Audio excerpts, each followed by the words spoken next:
வணக்கம் நண்பர்களே. இன்னைக்கு நாம பார்க்க போற விஷயம் உங்க வாழ்க்கையையே ஒரு புயல் மாதிரி மாத்தப் போற ஒரு உன்னதமான கலை. உலகத்திலே எத்தனையோ அறிவாளிகள் சிந்தனையாளர்கள் வந்து போயிருக்கலாம். ஆனால் ஒரு சாதாரணமான சிறுவனை பிடித்து அவனுக்கு பயிற்சி கொடுத்து ஒரு மாபெரும் சாம்ராஜ்யத்தையே கட்டி இழுப்ப வச்ச ஒரு மனுஷர் இருக்கார்னா அவர்தான் சாணக்கியர். அந்த சாணக்கியர் சொல்லிக் கொடுத்த ராஜதந்திரங்கள் வெறும் அரசியலுக்கு மட்டும் கிடையாது. நாம மத்தவங்க கிட்ட எப்படி பேசி நம்ம காரியத்தை சாதிக்கணும் அப்படிங்கிறதுக்கும் அது ரொம்பவே பொருந்தும். ஒரு நிமிஷம் யோசிச்சு பாருங்க. ஏன் சில பேர் பேச ஆரம்பிச்சா மட்டும் எல்லாரும் அப்படியே சொக்கி போய் கேட்கிறாங்க? அவங்க சொல்றதில்ல அப்படி என்ன ஒரு காந்த சக்தி இருக்கு. ஆனால் அதே சமயம் சில பேர் எவ்வளவுதான் உருக்கமா பேசினாலும் அறிவுபூர்வமா பேசினாலும் ஏன் யாருமே கண்டுக்க மாட்டேங்கிறாங்க? இதுக்கெல்லாம் காரணம் அந்த பேச்சில இருக்கிற தந்திரம்தான். சாணக்கியர் சொல்லி கொடுத்த அந்த 7 ரகசியங்களை இன்னைக்கு நாம ரொம்ப ஆழமா அக்குவேரா ஆணிவேரா பிரிச்சு பார்க்க போறோம். இது உங்க வாழ்க்கையில நீங்க ஒரு மேடையில பேசினாலும் சரி, உங்க மேலதிகாரி கிட்ட பேசினாலும் சரி, இல்ல உங்க வாழ்க்கை துணை கிட்ட பேசினாலும் சரி, அத்தனை இடத்திலையும் ஒரு மேஜிக் மாதிரி வேலை செய்யும். என் அன்பு இளைஞனே, நன்றாக கேள். இந்த உலகம் வலிமையானவர்களை மட்டுமே நினைவில் வைத்துக் கொள்ளும். நீ ஒரு சாதாரண ஆளாக பிறந்தது உன் தவறல்ல. ஆனால் நீ ஒரு சாதாரண ஆளாகவே இருந்து மடிந்து போனால் அது உன்னுடைய மிகப்பெரிய தவறு. ஒரு மாபெரும் சாம்ராஜ்யத்தையே நான் உருவாக்கினேன் என்றால் அதற்கு நான் பயன்படுத்திய முதல் ஆயுதம் கத்தி அல்ல, என்னுடைய நாக்கு. அந்த நாக்கின் வலிமையை உனக்கு தர வந்திருக்கிறேன். இன்று நீ சந்திக்கும் ஒவ்வொரு மனிதனும் உன்னை வீழ்த்த காத்திருக்கும் ஒரு எதிரிதான். அவர்கள் கையில் ஆயுதம் இல்லாமல் இருக்கலாம், ஆனால் அவர்களின் வார்த்தைகள் உன்னை வீழ்த்தும் விஷம் கொண்டவை. அந்த விஷத்தை முறியடித்து நீ தலை நிமிர்ந்து நிற்க வேண்டுமென்றால் நான் சொல்லும் இந்த வித்தைகள் உனக்கு அத்துப்படியாக வேண்டும். இது வெறும் பேச்சு கலை அல்ல, இது ஒரு போர் முறை. பலர் நினைக்கிறார்கள் வாழ்க்கை என்பது விதிப்படியே நடக்கும் என்று. முட்டாள்கள்தான் விதியை நம்புவார்கள். புத்திசாலிகள் அந்த விதியையே தங்கள் பேச்சாற்றலால் மாற்றி எழுதுவார்கள். உன்னுடைய குரல் இனிமேல் சாதாரண ஒலியாக இருக்கக்கூடாது, அது அதிகாரத்தின் அடையாளமாக மாற வேண்டும். நீ வாயை திறந்தால் எதிரே இருப்பவன் சிந்திக்க வேண்டும், பயப்பட வேண்டும், அல்லது உன்னை ரசிக்க வேண்டும். இப்போது நான் உனக்கு கொடுக்க போகும் இந்த 7 ஆயுதங்களும் உன் வாழ்க்கை போர்க்களத்தில் உன்னை ஒரு அரசனாக மாற்றப் போகின்றன. இவை ஒவ்வொன்றும் நெருப்புக்கு சமம். இதை சரியாக பயன்படுத்தினால் உலகம் உன் காலடியில், தவறாக பயன்படுத்தினால் அது உன்னையே அழித்துவிடும். கவனமாக கேள். விதி 1. மௌனம், சைலன்ஸ். முதல்ல நாம புரிஞ்சுக்க வேண்டிய விஷயம் என்னன்னா, மௌனம் அப்படிங்கிறது ஒரு பலவீனம் கிடையாது.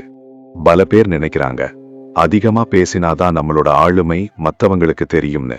ஆனா சாணக்கியர் சொல்றாரு, உங்க வாயை துறக்கிறதுக்கு முன்னாடி ஒரு விஷயம் யோசிங்க. நீங்க பேச போற அந்த வார்த்தை அமைதியை விட ரொம்ப அழகா இருக்குமா? அப்படி இல்லைன்னா பேசாம இருக்கிறது தான் புத்திசாலித்தனம். அமைதியா இருக்கிறது மூலமா நீங்க 2 விஷயத்தை சாதிக்கலாம். 1, மத்தவங்க என்ன நினைக்கிறாங்க அப்படிங்கிறதை நீங்க ஆழமா கவனிக்க முடியும். 2வது, உங்களை பற்றி ஒரு மர்மமான பிம்பத்தை மத்தவங்க மனசுல உருவாக்க முடியும். ஒரு மனுஷன் எப்போ அதிகமா பேசுறானோ அப்போ அவன் தன்னோட ரகசியங்களையும் பலவீனங்களையும் மத்தவங்க கிட்ட தாரவார்த்துட்டு இருக்கான்னு அர்த்தம். அதனால்தான் சாணக்கியர் சொல்றார், ஒரு ராஜதந்திரி எப்போவுமே தான் ஒரு சிறந்த கவனிப்பாளரா இருக்கணும்னு. முட்டாள்கள் தான் தங்கள் இருப்பை காட்டிக்கொள்ள கத்திக்கொண்டே இருப்பார்கள். ஆனால் ஒரு சிங்கம் வேட்டையாடும் போது கத்துவதில்லை, அது அமைதியாகத்தான் இருக்கும். அந்த அமைதிதான் அதன் பலம். நீ அதிகமாக பேச பேச உன் எதிரிக்கு உன்னை எடை போடுவது சுலபமாகிவிடும். உன் அறிவின் ஆழம் அவனுக்கு தெரிந்துவிடும். ஆனால் நீ மௌனமாக இருக்கும்போது நீ என்ன நினைக்கிறாய் என்று தெரியாமல் எதிரி குழம்பி போவான். அந்த குழப்பமே உனக்கு முதல் வெற்றி. மௌனம் என்பது சும்மா இருப்பதல்ல, அது ஒரு தவம். நீ பேசாத அந்த நேரத்தில் உன் கண்கள் எதிராளியை ஸ்கேன் செய்ய வேண்டும். அவன் என்ன சொல்கிறான், அவன் உடல் மொழி என்ன சொல்கிறது என்பதை கவனி. தகவல்தான் இன்றைய உலகின் மிகப்பெரிய சொத்து. நீ வாயை மூடிக்கொண்டு காதுகளை துறந்தால் எதிராளி தன்னையும் அறியாமல் தன் ரகசியங்களை உன்னிடம் கொட்டி விடுவான். உன்னை பற்றி யாருக்கும் முழுமையாக தெரியக்கூடாது. ஒரு திறந்த புத்தகமாக வாழ்வது ஆபத்தானது. மர்மமாக இரு. மக்கள் எதை பார்த்து பயப்படுவார்கள் தெரியுமா? இருட்டை பார்த்துதான் பயப்படுவார்கள். ஏனென்றால் அங்கே என்ன இருக்கிறது என்று அவர்களுக்கு தெரியாது. உன் மௌனம் அந்த இருட்டை போன்றது. அது எதிராளியின் மனதில் ஒருவித நடுக்கத்தை உண்டாக்க வேண்டும். கடைசியாக சொல்கிறேன், எப்போது பேச வேண்டும் என்று தெரிந்தவனை விட எப்போது பேசக்கூடாது என்று தெரிந்தவனே சிறந்த தலைவன். தேவையற்ற வார்த்தைகள் உன் சக்தியை வீணடிக்கும். உன் ஆற்றலை சேமித்து வை. சரியான நேரம் வரும்போது உன் ஒரே ஒரு வார்த்தை இடியை போல இறங்க வேண்டும். அதுவரை காத்திரு, கவனி, மௌனம் கா. விதி 2. வார்த்தையின் நிதானம். அடுத்ததா வார்த்தைகளோட நிதானம். சில பேர் படபடன்னு பேசுவாங்க. அப்படி பேசும்போது அவங்க என்ன சொல்ல வராங்கன்னே புரியாது. அது மட்டும் இல்லாம அவங்க பேசுற வார்த்தைகள்ல ஒரு தெளிவு இருக்காது. சாணக்கியர் என்ன சொல்றார் தெரியுமா? வில்லிலிருந்து கிளம்பின அம்பும் வாயிலிருந்து வந்த வார்த்தையும் என்னைக்குமே திரும்ப வராது. நீங்க கோபத்துல இருக்கும்போது இல்லனா ரொம்ப சந்தோஷமா இருக்கும்போது ஒரு வார்த்தை கூட பேசிடாதீங்க. ஏன்னா அந்த நேரத்துல உங்க அறிவு வேலை செய்யாது, உங்க உணர்ச்சிகள் தான் வேலை செய்யும். நிதானமா பேசுறவங்களுக்கு தான் ஒரு சபையில மரியாதை கிடைக்கும். நீங்க ஒரு வார்த்தை சொன்னா கூட அது ஆணித்தரமா மத்தவங்க மனசுல பதியணும். அந்த நிதானம் தான் உங்க அதிகாரத்தை காட்டும். உணர்ச்சிகள் ஒரு போதை பொருள் போன்றது. கோபத்திலோ மகிழ்ச்சியிலோ இருக்கும்போது நீயாக இருக்க மாட்டாய். அந்த நேரத்துல நீ எடுக்கும் முடிவுகளும் பேசும் வார்த்தைகளும் உன் வாழ்க்கையே அழித்துவிடும். கோபத்தில் கத்துபவன் தன் பலவீனத்தை வெளிச்சம் போட்டு காட்டுகிறான். ஆனால் கோபத்தை உள்ளே வைத்துக் கொண்டு முகத்தில் புன்னகையோட நிதானமாக பேசுபவனை பார்த்துதான் உலகம் அஞ்சும். வார்த்தைகள் நெருப்பை போன்றவை. குளிர்காயவும் பயன்படுத்தலாம், ஊரை எரிக்கவும் பயன்படுத்தலாம். உன் நாக்க என்னும் தீப்பந்தத்தை நீ எப்படி கையாளுகிறாய் என்பதில்தான் உன் புத்திசாலித்தனம் இருக்கிறது. படபடவென பேசுவது பதற்றத்தின் அடையாளம். ஒரு அரசன் பதற்றப்பட்டால் அந்த நாடே வீழ்ந்துவிடும். உன் ஒவ்வொரு வார்த்தையும் தங்க காசு போல இருக்க வேண்டும். அதை வீசி எறியாதே, அளந்து செலவிடு.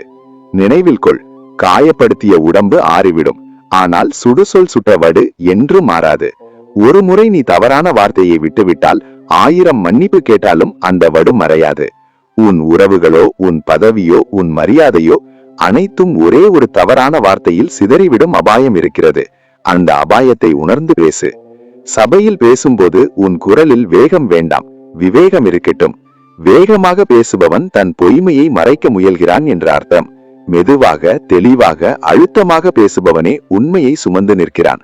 உன் வார்த்தைகள் ஒவ்வொன்றும் ஒரு சம்மட்டி அடி போல கேட்பவர் மனதில் ஆழமாக பதிய வேண்டும். அதுதான் ஆண்மை. விதி 3. இடமறிதல், கான்டெக்ஸ்ட். 3வது தந்திரம் ரொம்பவே சுவாரஸ்யமானது. அதுதான் இடத்தை அறிந்து பேசுறது. நீங்க ஒரு விஷயத்த பேச போறீங்கன்னா அந்த சூழ்நிலை அதுக்கு ஏத்த மாதிரி இருக்கான்னு முதல்ல பாருங்க. முன்னாடி இருக்கிறவங்க மனநிலை எப்படி இருக்கு, அவங்க உங்க பேச்சை கேட்க தயாரா இருக்கிறாங்களா, இதையெல்லாம் கவனிக்காம நீங்க பாட்டுக்கு பேசிட்டே இருந்தா அது செவிடன் கிட்ட சங்கோதர மாதிரி தான் இருக்கும். சாணக்கியர் ஒரு உதாரணம் சொல்லுவாரு. ஒரு வேடன் பறவைய பிடிக்கிறதுக்கு முன்னாடி எப்படி தந்திரமா அமைதியா இருந்து சரியான நேரத்துல வலை விரிக்கிறானோ அதே மாதிரி நீங்களும் உங்க கருத்துக்களை சொல்ல வேண்டிய நேரத்துல மட்டும் சொல்லணும். தகுதியற்ற இடத்துல நீங்க பேசுற தகுதியான பேச்சு கூட குப்பைக்கு தான் போகும். வைரம் விலைமதிப்பற்றதுதான், ஆனால் அதை மீன் சந்தையில் கொண்டு போய்விட்டால் அது வெறும் கண்ணாடி துண்டு என்றுதான் நினைப்பார்கள். உன் அறிவும் அப்படிதான். கேட்க தயாராக இல்லாத முட்டாள்களிடம் நீ தத்துவம் பேசுவது எருமை மாட்டின் மீது மழை பெய்வதற்கு சமம். உன் நேரத்தையும் உன் அறிவையும் தகுதியற்றவர்களிடம் வீணாக்காதே. உன் வார்த்தைக்கு எங்கே மரியாதை இல்லையோ அங்கே உன் மௌனமே மிகப்பெரிய ஆயுதம். சூழலை புரிந்து கொள்ளாதவன் எவனும் தலைவனாக முடியாது. ஒரு இறுதிச் சடங்கில் போய் நகைச்சுவை பேசுவதும் ஒரு திருமண வீட்டில் போய் சோகத்தை பேசுவதும் முட்டாள்தனம். எதிரே இருப்பவன் கோபமாக இருக்கிறானா, சோகமாக இருக்கிறானா, இல்லை மகிழ்ச்சியாக இருக்கிறானா, இதை உன் கண்கள் கணிக்க வேண்டும். அவன் மனநிலைக்கு ஏற்ப உன் பேச்சை மாற்றும் வித்தை உனக்கு தெரிந்திருக்க வேண்டும். தண்ணீர் எப்படி தான் இருக்கும் பாத்திரத்திற்கு ஏற்ப வடிவத்தை மாற்றிக் கொள்கிறதோ அப்படியே நீயும் இடத்திற்கு தகுந்தாற்போல் உன் பேச்சை மாற்றிக்கொள்ள வேண்டும். இது சந்தர்ப்பவாதம் அல்ல, இதுதான் ராஜதந்திரம். அரசனின் அவையில் ஒருவிதமாகவும் நண்பர்கள் மத்தியில் ஒருவிதமாகவும் பேச தெரிய வேண்டும். ஒரே மாதிரி எல்லாரிடமும் பேசுபவன் விரைவில் தனிமைப்படுத்தப்படுவான். சரியான நேரம் வரும் வரை காத்திரு.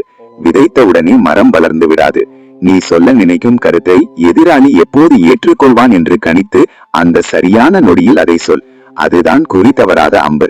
தவறான நேரத்தில் சொல்லப்படும் நல்ல விஷயம் கூட விஷமாகிவிடும். நேரமும் காலமும் உன் கட்டுப்பாட்டில் இருக்கட்டும். விதி 4. புகழ்ச்சி. நம்ம எல்லாருக்குமே நம்மள புகழ்ந்தா ரொம்ப பிடிக்கும்.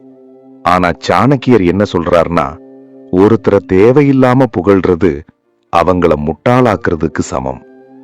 அதே மாதிரி யாராவது உங்களை அதிகமா புகழ்றாங்கன்னா அவங்க கிட்ட ரொம்ப ஜாக்கிரதையா இருக்கணும். ஏன்னா அந்த புகழ்ச்சிக்கு பின்னாடி ஒரு பெரிய சுயநலம் இருக்கும். நீங்க மத்தவங்ககிட்ட பேசும்போது அவங்களோட உண்மையான திறமைய பாராட்டுங்க. அதுல ஒரு நேர்மை இருக்கணும். பொய் சொல்லி ஒருத்தரை கவரணும்னு நினைச்சீங்கன்னா அந்த உறவு நீடிக்காது. உண்மையான பாராட்டு ஒரு மனுஷனை உங்க பக்கம் இழுக்கும். ஆனா பொய்யான புகழ்ச்சி உங்களை ஒரு பலவீனமான ஆளா காட்டிடும். புகழ்ச்சி ஒரு இனிமையான விஷம். அது உள்ளே இறங்கும் போது இனிக்கும், ஆனால் மெல்ல மெல்ல உன்னை அழித்துவிடும். ஜாக்கிரதை. உன் முகத்திற்கு நேராக உன்னை அளவுக்கு அதிகமாக புகழ்பவன் உன் முதுகில் குத்த தயாராக இருக்கிறான் என்று அர்த்தம். விமர்சனம் செய்பவனை நம்பு, ஆனால் விபரீதமாக புகழ்பவனை நம்பாதே. அவனது புகழ்ச்சிக்கு கீழே ஒரு கன்னி வெடி புதைந்திருக்கும். நீயும் மற்றவர்களை புகழும்போது கவனமாக இரு. பொய்யான புகழ்ச்சி என்பது ஒரு பிச்சைக்காரனின் செயல். உன் காரியத்தை சாதிக்க நீ அடுத்தவன் காலில் விழுந்து புகழ தேவையில்லை. திறமையை மதிக்கும் நேர்மை உன்னிடம் இருந்தால் அதுவே உனக்கு ஒரு கம்பீரத்தை கொடுக்கும். உண்மையான பாராட்டு மட்டுமே எதிராளியின் இதயத்தை தொடும். பொய்யான புகழ்ச்சி அவனது ஈகோவை மட்டுமே தொடும். தலை வணங்கி புகழ்ந்துதான் ஒரு உறவை தக்க வைக்க வேண்டும் என்றால் அந்த உறவு உனக்கு தேவையே இல்லை. சுயமரியாதையை விட்டு கொடுத்து கிடைக்கும் எதுவும் நிரந்தரம் அல்ல. நீ பாராட்டும் விதம் எப்படி இருக்க வேண்டும் என்றால் அது அந்த நபரை ஊக்கப்படுத்த வேண்டும். உன்னை தாழ்த்தி கொள்வதாக இருக்கக்கூடாது. சமநிலையில் நின்று பாராட்டுவதே ஆண்மை. புகழ்ச்சி எனும் போதையில் நீ மயங்கிவிட்டால் உன் வளர்ச்சியை நீயே தடுத்து விடுகிறாய் என்று அர்த்தம். நீதான் சிறந்தவன் என்று உலகம் சொல்லும்போது, இல்லை, நான் இன்னும் கற்றுக்கொள்ள வேண்டியது நிறைய இருக்கிறது என்று சொல்லும் பக்குவம் உனக்கு வேண்டும். அந்த பக்குவமே உன்னை அடுத்த கட்டத்திற்கு அழைத்துச் செல்லும். புகழ்ச்சியை தலையில் ஏற்றாதே, அதை காலில் போட்டு மிதித்துவிட்டு முன்னேறு. விதி 5. கேள்வி கேட்கும் கலை. 5வது தந்திரம் கேள்வி கேட்கும் கலை. இது ஒரு மிகப்பெரிய ஆயுதம். ஒரு விவாதத்துல நீங்க தான் ஜெயிக்கணும்னு ஆசைப்படுறீங்களா? அப்போ நீங்க பதில் சொல்லிக்கிட்டே இருக்காதீங்க. அதுக்கு பதிலா சரியான கேள்விகளை கேளுங்க. நீங்க கேள்வி கேட்கும் போது முன்னாடி இருக்கிறவங்க யோசிக்க ஆரம்பிப்பாங்க. அவங்க பதில் சொல்ல தடுமாறும் போது அந்த இடத்துல நீங்க ஒரு ஆதிக்கத்தை செலுத்த முடியும். ஒரு மனுஷனோட புத்தியை அவன் கேட்கிற கேள்விகளை வச்சுதான் கண்டுபிடிக்க முடியும்னு சாணக்கியர் சொல்றார்.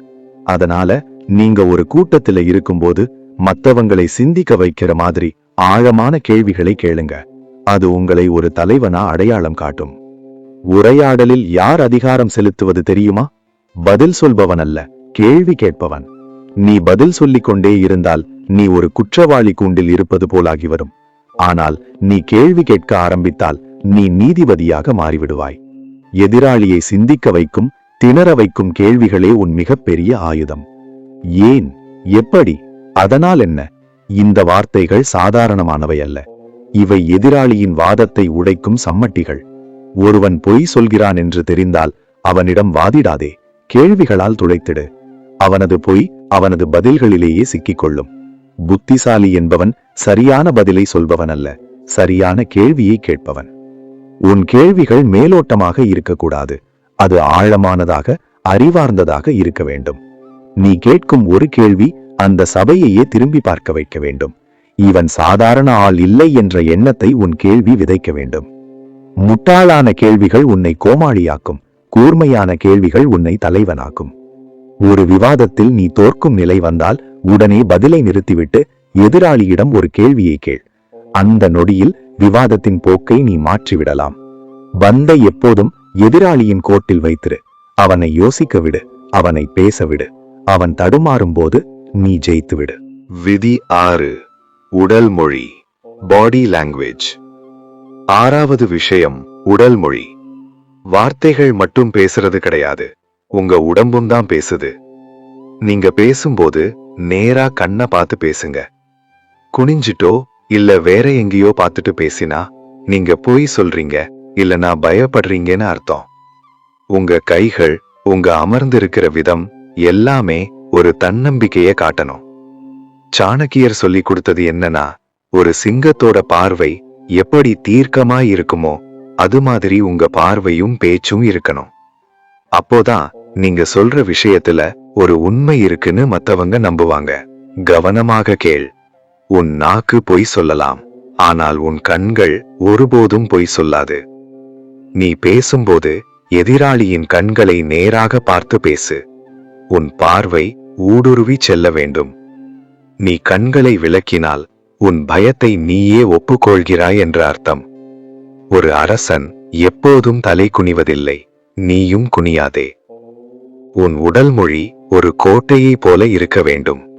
உடைக்க முடியாத, அசைக்க முடியாத தன்னம்பிக்கை உன் ஒவ்வொரு அசைவிலும் தெரிய வேண்டும். அமரும்போது நிமிர்ந்து அமர். தோள்களை குறுக்கிக் கொண்டு அமர்வது தோல்வியின் அடையாளம். நீ நடக்கும் நடை அந்த அறையில் ஒரு அதிர்வலைகளை உண்டாக்க வேண்டும். நான் வந்திருக்கிறேன் என்று உன் இருப்பு சொல்லாமல் சொல்ல வேண்டும். கைகளை ஆட்டி பேசுவது தவறில்லை, ஆனால் அது ஒரு கட்டுப்பாட்டுடன் இருக்க வேண்டும். பதற்றத்தில் நகத்தை கடிப்பது, காலை ஆட்டுவது, கைகளை பிசைவது, இவை அனைத்தும் பலவீனத்தின் அறிகுறிகள். எதிராளி இதை கவனித்தால் உன்னை எளிதாக வீழ்த்தி விடுவான். அமைதியான ஆனால் உறுதியான உடல் மொழியே எதிராளியை மிரள வைக்கும். சிங்கத்தை பார், அது சும்மா உட்கார்ந்திருந்தாலே ஒரு ராஜகம்பீரம் இருக்கும். அதுதான் சாரிஸ்மா. வார்த்தைகள் இல்லாமலேயே உன்னை மதிக்க வைக்கும் கலை அது. கண்ணாடியின் முன் நின்று பார். உன் பிம்பம் உனக்கே நம்பிக்கையை தருகிறதா?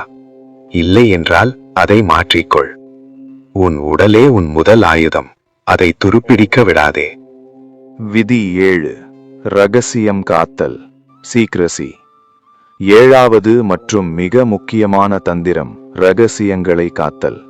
உங்க மனசுல இருக்கிற எல்லாத்தையும் எல்லாரிடையும் சொல்லிடாதீங்க.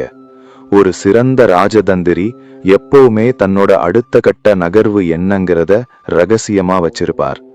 பேசும்போது ரொம்ப சுவாரஸ்யமா பேசுங்க, ஆனா உங்க வாழ்க்கையோட முக்கியமான முடிவுகளையோ இல்ல உங்களோட பலவீனங்களையோ பொது வெளியில பேசாதீங்க. ஒரு மனுஷனோட ரகசியம் அவன் கிட்ட இருக்கிற வரைக்கும் தான் அவன் ராஜா. அது வெளியே போயிட்டா அவன் அடிமையாயிடுவான். அதனால பேசுறதுல ஒரு எல்லைய வச்சுக்கோங்க. இறுதியாக, இதுதான் உன் உயிர் கவசம். உன் ரகசியத்தை நீ காக்க முடியாவிட்டால் வேறு யாரால் காக்க முடியும்? உன் நண்பன் இன்று நண்பனாக இருக்கலாம், நாளை அவனே உன் எதிரியாக மாறலாம். அப்போது நீ அவனிடம் சொன்ன ரகசியங்களே உனக்கு எதிரான ஆயுதங்களாக மாறும். உன் அடுத்த திட்டம் என்ன என்பதை கடவுளுக்கு கூட சொல்லாதே, முடித்து விட்டு காட்டு. வெற்றி பெறும் வரை அமைதியாக இரு. உலகம் உன் வெற்றியை பார்க்க வேண்டுமே தவிர உன் திட்டங்களை பார்க்க கூடாது. நான் இதை செய்யப் போகிறேன் என்று தம்பட்டம் அடிப்பவன் பாதியிலேயே தோற்றுப்போவான். இடி முழக்கம் கேட்பதற்கு முன்பே மின்னல் தாக்கி இருக்க வேண்டும். உன் செயல் அப்படி இருக்க வேண்டும். உன் பலவீனங்களை ஒருபோதும் வெளிக்காட்டாதே. இந்த உலகம் இரக்கமற்றது. உன் பலவீனம் தெரிந்தால் சரியாக அந்த இடத்தில்தான் எதிரி தாக்குவான். நீ வலிமையானவன் என்ற பிம்பத்தை மட்டும் கட்டமை. உள்ளே 1000 கவலைகள் இருந்தாலும் வெளியே ஒரு மலையைப் போல உறுதியாக நில். ஒரு ராஜதந்திரியின் மனதில் இருப்பதை யாராலும் படிக்க முடியாது. நீயும் அப்படிதான் இருக்க வேண்டும். உன் வலதுகை செய்யும் தர்மம் உன் இடதுகைக்கு தெரியக்கூடாது என்பார்கள். அதே போல உன் மனது போடும் திட்டங்கள் உன் நிழலுக்கு கூட தெரியக்கூடாது. ரகசியம் காப்பவனே ராஜ்யத்தை ஆழ்வான். இது சத்தியம். நண்பர்களே, இந்த 7 தந்திரங்களும் வெறும் தகவல் கிடையாது. இது உங்க வாழ்க்கையை செதுக்க போற ஒளிகள். இதை பயன்படுத்த ஆரம்பிச்சீங்கன்னா ஒரு சாதாரண ஆளாயிருந்த நீங்க ஒரு மிகப்பெரிய ஆளுமையா மாறுவீங்க. பேச்சுங்கிறது ஒரு தவம், ஒரு கலை. அதை சாணக்கியர் வழியில கத்துக்கிட்டா இந்த உலகமே உங்க பின்னாடி வரும். நீங்க இதுல இந்த தந்திரத்தை முதல்ல முயற்சி செய்ய போறீங்கன்னு சொல்லுங்க. வாழ்க்கையில ஜெயிக்கிறதுக்கு புத்திசாலித்தனம் மட்டும் போதாது, அதை வெளிப்படுத்துற அந்த பேச்சு திறமையும் வேணும். இந்த உரையாடல் இன்னும் நீளமா போகணும்னா நாம ஒவ்வொரு தந்திரத்தையும் ஒரு கதையோட பார்க்கலாம். இப்போ மௌனம் எடுத்துக்கிட்டா சாணக்கியர் எப்படி தன்னோட மௌனத்தாலேயே பெரிய பெரிய எதிரிகளை பயப்பட வச்சார்னு ஒரு வரலாறு இருக்கு. ஒரு முறை ஒரு தூதுவன் சாணக்கியரை சந்திக்க வந்தான். அவன் வந்த நோக்கம் என்னன்னு சாணக்கியருக்கு தெரியும். ஆனா அவர் எதுவுமே பேசாம ஒரு விளக்கை மட்டும் அணைச்சிட்டு வேற ஒரு விளக்கை ஏத்தினார். அந்த ஒரு சின்ன செயல் அந்த தூதுவனை எவ்வளவு குழப்பத்தில் ஆழ்த்தி இருக்கும்னு யோசிச்சு பாருங்க. அந்த மௌனம் கொடுத்த அழுத்தம் தான் அந்த தூதுவனை உண்மையை பேச வச்சது. அதே மாதிரிதான் வார்த்தைகளோட நிதானம். ஒரு முறை சந்திரகுப்தர் ரொம்ப ஆவேசமா ஒரு முடிவை எடுத்தார். அப்போ சாணக்கியர் சொன்னார், சந்திரகுப்தா, அவசரம்ங்கிறது ஒரு அரசனோட பலவீனம். நீ பேசுற ஒவ்வொரு வார்த்தையும் உன் நாட்டு மக்களோட தலையெழுத்தை மாற்றும். அதனால நிதானமா பேசு அப்படின்னு சொன்னாரு. இந்த மாதிரி ஒவ்வொரு தந்திரத்துக்கும் பின்னாடி ஒரு பெரிய பாடம் இருக்கு. நீங்க உங்க வாழ்க்கையில இதை எப்போ செயல்படுத்த போறீங்க? இப்படி ஒவ்வொரு தந்திரத்தையும் நாம வாழ்க்கையோட தொடர்பு படுத்தி பார்க்கும்போது அது நமக்குள்ள ஒரு பெரிய மாற்றத்தை உண்டாக்கும். நீங்க ஒரு நேர்காணலுக்கு போறீங்கன்னு வச்சுப்போம். அங்க உங்க தகுதியை விட நீங்க எப்படி பேசுறீங்க அப்படிங்கிறது தான் அவங்க கவனிப்பாங்க. அங்கே நீங்க சாணக்கியர் சொன்ன கேள்வி கேட்கும் கலையை பயன்படுத்தலாம். அந்த நிறுவனம் பத்தி ஒரு புத்திசாலித்தனமான கேள்வியை கேட்டா அவங்க உங்களை ஒரு சாதாரண விண்ணப்பதாரரா பார்க்காம ஒரு திறமையான ஆளா பார்ப்பாங்க. வாழ்க்கைங்கிறது ஒரு போர்க்களம். இங்கே ஆயுதங்களை விட அறிவும் அந்த அறிவை வெளிப்படுத்துற பேச்சும் தான் உங்களை காப்பாத்தும். சாணக்கியர் சொல்லிக் கொடுத்த இந்த வழிகள்ல நீங்க பயணிக்க ஆரம்பிச்சா வெற்றி உங்களை தேடி வரும். இந்த தகவல்கள் உங்களுக்கு பயனுள்ளதா இருந்திருக்கும்னு நம்புறேன். உங்களோட கருத்துக்களை கமெண்ட்ல சொல்லுங்க. மீண்டும் இதே மாதிரி ஒரு அற்புதமான விஷயத்தோட உங்களை சந்திக்கிறேன். கேட்டதோடு நிறுத்தி விடாதே. அறிவு என்பது சுமை, அதை செயல்படுத்தும் போதுதான் அது சக்தியாக மாறுகிறது. நான் சொன்ன இந்த 7 தந்திரங்களும் ஒரு வாளின் கூர்மை போன்றவை. இதை உன் உரையில் பூட்டி வைப்பதற்காக நான் தரவில்லை. உன் வாழ்க்கை போரில் சுழற்றுவதற்காக தந்திருக்கிறேன். இன்றே தொடங்கு. இப்போது நீ ஒரு சாதாரண மனிதன் அல்ல, சாணக்கியனின் சீடன். உன் பேச்சில் மாற்றம் தெரிய வேண்டும். உன் நடையில் வேகம் இருக்க வேண்டும். உன் பார்வையில் ஒரு தீ இருக்க வேண்டும். உன்னை சுற்றி இருப்பவர்கள் இவனுக்கு என்ன ஆயிற்று, இவன் எப்படி இப்படி மாறினான் என்று வியந்து பார்க்க வேண்டும். அந்த மாற்றம்தான் உன் முதல் வெற்றி. தோல்விகளை கண்டு பயந்து மூலையில் முடங்கி விடாதே. நான் ஒரு சாதாரண சந்திரகுப்தனை பேரரசனாக மாற்றினேன் என்றால் உன்னால் ஏன் உன்னை ஒரு வெற்றியாளனாக மாற்ற முடியாது? முடியும். உன் நாக்கை உன் கட்டுப்பாட்டில் வை. உன் மனதை உன் இலக்கில் வை. இந்த உலகம் உன் காலடியில் மண்டியிடும் நாள் வெகு தொலைவில் இல்லை. எழுந்து வா. உன் கதையை நீயே எழுது.